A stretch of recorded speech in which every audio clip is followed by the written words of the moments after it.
नमस्कार साथियों, मैं अवनीश कुमार श्रीवास्तव एक बार फिर से ज्ञानदा अकेडमी के यूट्यूब चैनल में आप सभी का स्वागत करता हूं। हम लोग पढ़ रहे थे राष्ट्रपति से संबंधित महत्वपूर्ण प्रश्न। किससे संबंधित? राष्ट्रपति से संबंधित महत्वपूर्ण प्रश्न हम लोग क्या कर रहे हैं, पढ़ रहे हैं। कल मैंने कुछ क्वेश्चन आपको सॉल्व कराए, उसी के आगे आज हम नेक्स्ट क्वेश्चन क्या करते हैं, पढ़ते हैं।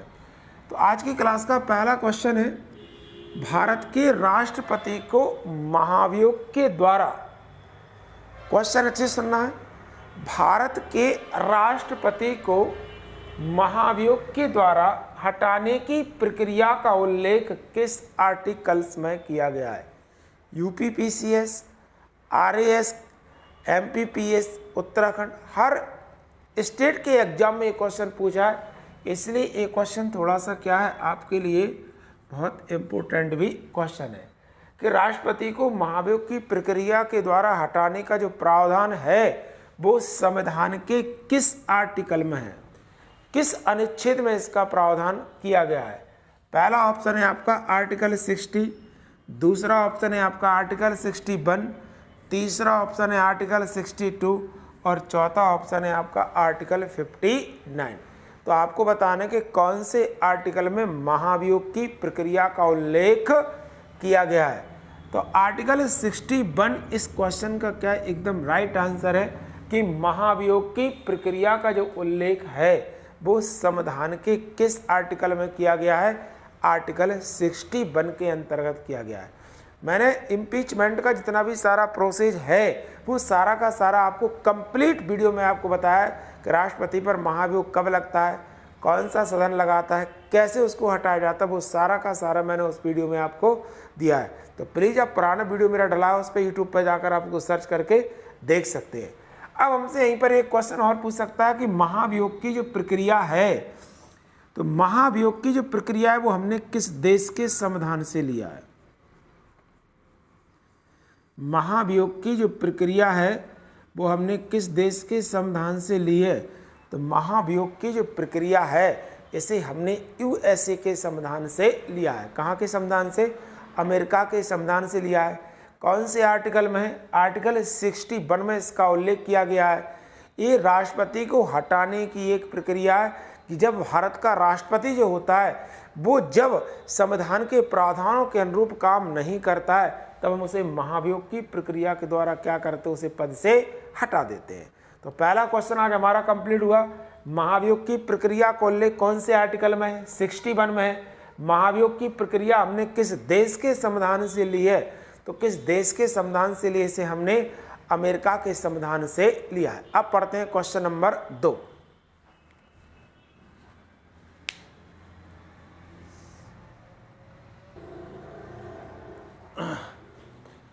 चलिए अब है क्वेश्चन नंबर 2। क्वेश्चन नंबर 2 हमसे क्या कह रहा है कि भारत के राष्ट्रपति पर महाभियोग चलाने के लिए, क्वेश्चन हमको अच्छे से पढ़ना है पहले, कि राष्ट्रपति पर महाभियोग चलाने के लिए कम से कम कितने दिन की पूर्व सूचना राष्ट्रपति को देना आवश्यक होता है। यदि मान लो हम राष्ट्रपति पर महाभियोग लगा रहे हैं तो राष्ट्रपति पर महाभियोग लगाने की सूचना जो है हम राष्ट्रपति को कितने दिन पहले उसको देंगे? तो उसका ए ऑप्शन है आपका 14 दिन, बी ऑप्शन है 7 दिन, सी ऑप्शन है 30 दिन और डी ऑप्शन है आपका 21 दिन। आपको इसमें से इसका सही आंसर बताना है कि राष्ट्रपति को कितने दिन की पूर्व सूचना देना आवश्यक है कि भाई राष्ट्रपति हम आप पर क्या कर रहे हैं, महाभियोग लगा रहे हैं। तो इसका सही आंसर कौन सा है? 14 दिन पहले हमें क्या करना पड़ेगा, जिस राष्ट्रपति पर हम महाभियोग लगा रहे हैं उसकी सूचना उसे हमें कम से कम 14 दिन पहले देना आवश्यक होता है। और राष्ट्रपति पर महाभियोग लगाते हैं तो या तो वो अपने बचाव के लिए कोई वकील कर सकता है या वो स्वयं भी क्या कर सकता है, उसमें अपनी पैरवी कर सकता है। ये अधिकार हमने उसे संविधान में दिया है। तो पहला मैंने बताया था महाभियोग प्रक्रिया को उल्लेख आर्टिकल 61 में। महाभियोग की प्रक्रिया हमने अमेरिका के संविधान से ली है। यदि राष्ट्रपति पर महाभियोग हम लगाते हैं तो उसकी सूचना राष्ट्रपति को कितने दिन पहले देना आवश्यक है? 14 दिन पहले देना क्या है उसके लिए आवश्यक है। अब पढ़ते हैं क्वेश्चन नंबर 3।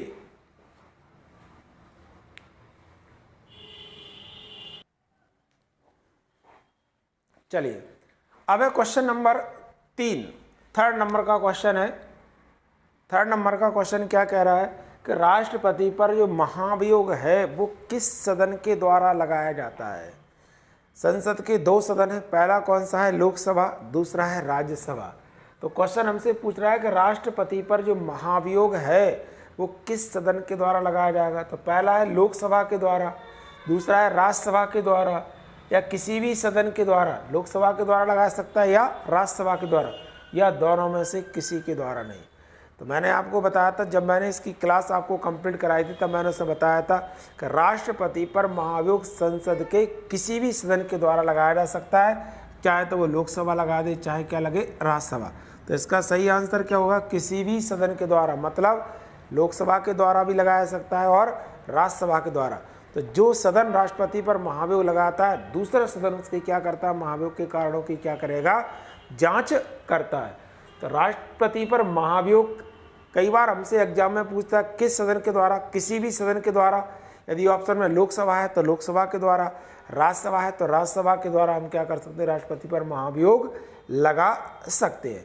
और यदि राष्ट्रपति पर महाभियोग लगाया जाता है तो लगाने के बाद राष्ट्रपति उस दिन से अपना पद क्या कर देता है, फिर छोड़ देता है। जैसे ही महाभियोग की प्रक्रिया पूर्ण होगी उसी दिन से राष्ट्रपति अपना पद क्या कर देगा, छोड़ देगा, है ना।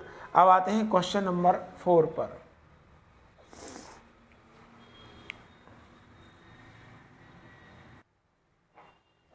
चलिए अब है क्वेश्चन नंबर 4 क्या है कि यदि राष्ट्रपति का पद किसी भी कारण से रिक्त हो जाए, मैंने बताया था कि यदि हम महाभियोग की प्रक्रिया के द्वारा उसे हटा दें, पद से त्याग पद यदि किसी भी कारण से यदि उसका पद रिक्त होता है तो ऐसी स्थिति में कितने दिन बाद चुनाव कराना आवश्यक होता है।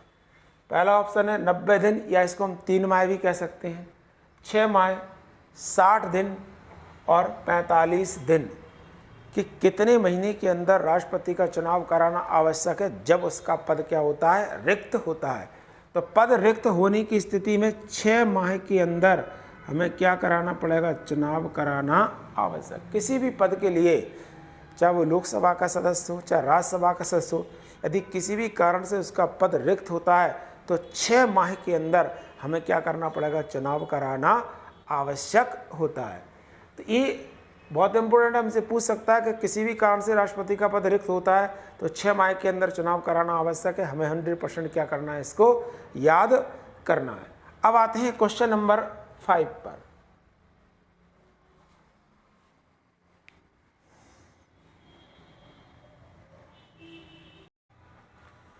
चलिए अब है क्वेश्चन नंबर 5 क्या है।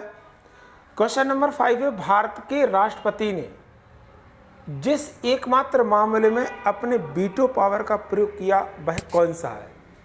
तो ऐसे कौन सा एकमात्र मामला था जिसमें राष्ट्रपति ने अपने वीटो पावर का क्या किया, प्रयोग किया। पहला ऑप्शन है पेप्सू विनियोग विधेयक, हिंदू कोड बिल, भारतीय डाकघर संशोधन विधेयक और दहेज प्रतिषेध बिल या विधेयक। ऐसे कौन सा बिल था जिस पर भारत का जो राष्ट्रपति था इसने वीटो पावर का क्या किया, प्रयोग किया। तो इसका अब सही आंसर क्या है, भारतीय डाकघर संशोधन विधेयक पर जो भारत के राष्ट्रपति थे कौन, ज्ञानी जेल सिंह। कौन थे, ज्ञानी जेल सिंह। कब रहे भारत के राष्ट्रपति, 1986 में। इन्होंने क्या किया, जब भारतीय डाकघर संशोधन विधेयक था जब प्रस्तुत किया गया इनके पास, तो इन्होंने क्या किया, पॉकेट वीटो का प्रयोग किया। ना तो इस पर उन्होंने अपनी स्वीकृति प्रदान की और ना सरकार के लिए क्या किया, रिटर्न किया।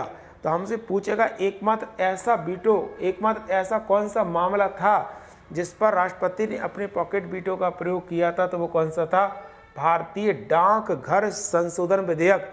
किस राष्ट्रपति ने किया था, ज्ञानी जेल सिंह ने। कब किया था, 1986 के अंतर्गत क्या कहते हैं, उन्होंने इसका प्रयोग किया था। अब आते हैं क्वेश्चन नंबर 6 पर।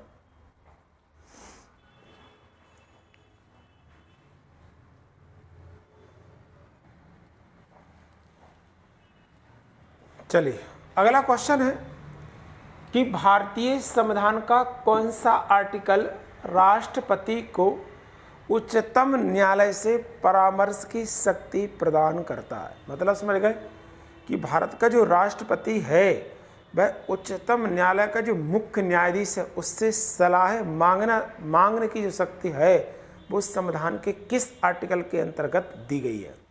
तो हम किसके थे, एडवाइजरी जो अधिकार है राष्ट्रपति का, परामर्शी जो शक्ति है वो कौन से आर्टिकल में है। पहला है आर्टिकल 137, दूसरा है आर्टिकल 143, तीसरा है आर्टिकल 129, चौथा ऑप्शन है आर्टिकल 123। आपको इसमें से सही आंसर बताना है कि इसका सही आंसर क्या है कि भारत का राष्ट्रपति सुप्रीम कोर्ट से जो परामर्श है, सलाह है, वो किस आर्टिकल के तहत क्या कर सकता है, मांग सकता है। तो इस क्वेश्चन का सही आंसर जो है वो क्या हो जाएगा, आर्टिकल 143 143 आर्टिकल के अनुसार भारत का राष्ट्रपति सुप्रीम कोर्ट के मुख्य न्यायाधीश से क्या कर सकता है, सलाह मांग सकता है। मैंने आपको बताया था कि वह सलाह मानने के लिए बाध्य नहीं है। यदि मान लो मुख्य न्यायाधीश राष्ट्रपति को सलाह देता भी है तो वो उसकी सलाह को मानने के लिए बाध्य नहीं है, और ना ही सुप्रीम कोर्ट का मुख्य न्यायाधीश राष्ट्रपति को सलाह देने के लिए बाध्य। उसका मन करे तो ठीक है दे देगा, नहीं करेगा तो कोई भी दिक्कत नहीं है। तो आर्टिकल 143 से प्रावधान करता है कि भारत का राष्ट्रपति सुप्रीम कोर्ट से क्या कर सकता है, किसी भी सार्वजनिक विषय के मामले पर या जो न्याय से संबंधित कोई मामला होता है उस पर क्या कर सकता है, अपनी एडवाइस मांग सकता है। अब आते हैं क्वेश्चन नंबर 6 पे।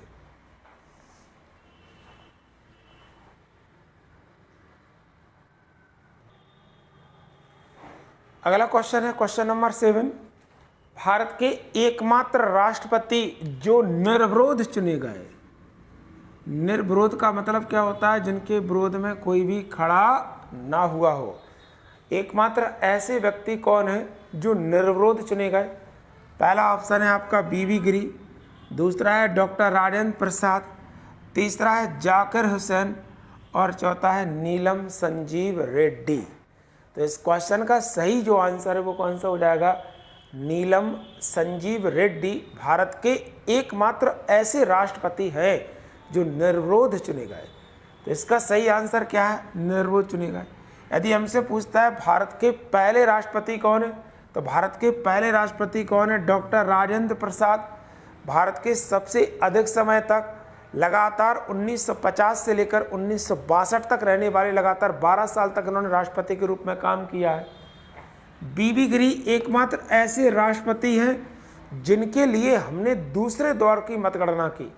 पहले दौर की मतगणना में किसी प्रत्याशी को स्पष्ट बहुमत नहीं मिला, इसलिए हमने उनके लिए क्या किया, दूसरे दौर की क्या की मतगणना की।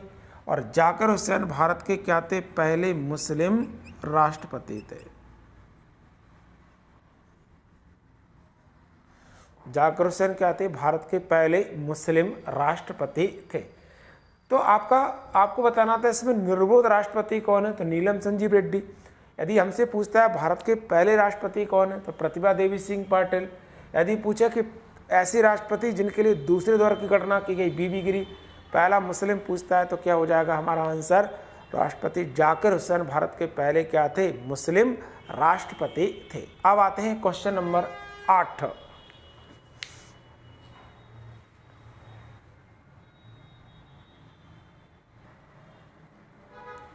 चलिए अगला क्वेश्चन क्या है हमारा कि भारत की दूसरी महिला राष्ट्रपति कौन है। देखना क्वेश्चन हमको अच्छे से पढ़ना है कि हमने क्वेश्चन में क्या पूछा है, भारत की दूसरी महिला राष्ट्रपति कौन है। पहला ऑप्शन है आपका प्रतिभा पाटिल, बी ऑप्शन है आपका सुमित्रा महाजन, सी ऑप्शन है मीरा कुमार और डी ऑप्शन पर कहा है द्रौपदी मुर्मू। अब चूंकि हमने क्वेश्चन में पूछा है कि दूसरी महिला राष्ट्रपति कौन है, तो हमारा आंसर क्या हो जाएगा, द्रौपदी मुर्मू भारत की दूसरी महिला राष्ट्रपति है। यदि हमसे क्वेश्चन पूछता भारत की पहली महिला राष्ट्रपति कौन है, तो भारत की पहली महिला राष्ट्रपति प्रतिभा पाटिल है। यदि हमसे पूछता लोकसभा की पहली महिला अध्यक्ष कौन है, तो लोकसभा की पहली महिला अध्यक्ष है, पहली महिला अध्यक्ष पूछे कौन था, तो मीरा कुमार थे। और यदि पूछता लोकसभा की दूसरी महिला अध्यक्ष कौन है, तो उसका आंसर हम क्या लगाते हैं, सुमित्रा महाजन पर लगाते हैं ना। अब आते हैं क्वेश्चन नंबर 9 की ओर।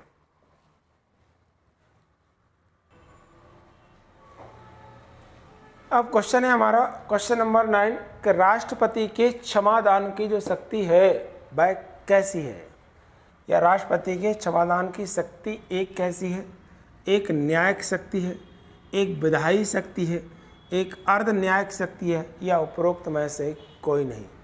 तो राष्ट्रपति के क्षमादान की शक्ति कौन सी है? एक न्यायिक शक्ति के अंतर्गत आता है। हमने पढ़ा था कि राष्ट्रपति देश के किसी भी न्यायालय के द्वारा दिए गए दंड को क्या कर सकता है? क्षमा कर सकता है। आर्टिकल 72 में राष्ट्रपति के क्षमादान की शक्ति प्रदान की गई है, जो कि एक कैसी शक्ति प्रदान की है? उसे न्यायिक शक्ति के रूप में से प्रदान की गई है कि वह किसी भी देश के न्यायालय के द्वारा दिए गए मृत्युदंड को भी क्षमा कर सकता है, सजा की अवधि को कम कर सकता है, सरल कारावास को कठोर कारावास में कर सकता है, यहाँ तक कि सेना न्यायालय के द्वारा यदि कोई भी दंड दिया जाता है तो उसमें राष्ट्रपति क्या कर सकता है? उसे क्षमा कर सकता है। तो क्वेश्चन यदि हमसे पूछता है राष्ट्रपति की क्षमादान की शक्ति कैसी है, तो एक न्यायिक शक्ति, एक जुडिशियल पावर उसके पास दिया है कि किसी भी न्यायालय के द्वारा दिए गए दंड को वो क्या कर सकता है? क्षमा कर सकता है। अब आते हैं क्वेश्चन नंबर 10 पर।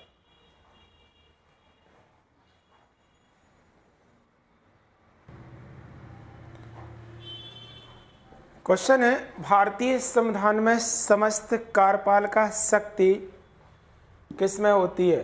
तो भारतीय संविधान में समस्त कार्यपालिका जो शक्ति है वो किस में निहित है? पहला ऑप्शन है आपका प्रधानमंत्री, दूसरा ऑप्शन है आपका राष्ट्रपति, तीसरा ऑप्शन है आपका मंत्रिपरिषद, और चौथा ऑप्शन है आपका डी नंबर पर क्या है? उपराष्ट्रपति। तो भारतीय संविधान में समस्त कार्यपालिका शक्ति किसके पास होती है? राष्ट्रपति के पास होती है। हमने आर्टिकल 53 में बताया था आपको कि संविधान की या समस्त कार्यपालिका शक्ति आर्टिकल 53 के अनुसार समस्त कार्यपालिका शक्ति किसके पास होती है? राष्ट्रपति के पास होती है। तो ये राष्ट्रपति से संबंधित कुछ क्वेश्चन थे। अब राष्ट्रीय आपातकाल, राष्ट्रपति शासन और वित्तीय आपातकाल से क्वेश्चन है जो मैं आपको नेक्स्ट वीडियो में क्या करूँगा? कंप्लीट करा दूंगा। वीडियो यदि आपको अच्छा लगे तो प्लीज़ उसे आप लाइक करें, कमेंट करें, सब्सक्राइब करें, और मुझे कमेंट बॉक्स में आप जरूर बताएं कि आपको मेरा वीडियो कैसा लगता है। मिलते हैं नेक्स्ट वीडियो, तब तक के लिए जय हिंद, जय भारत।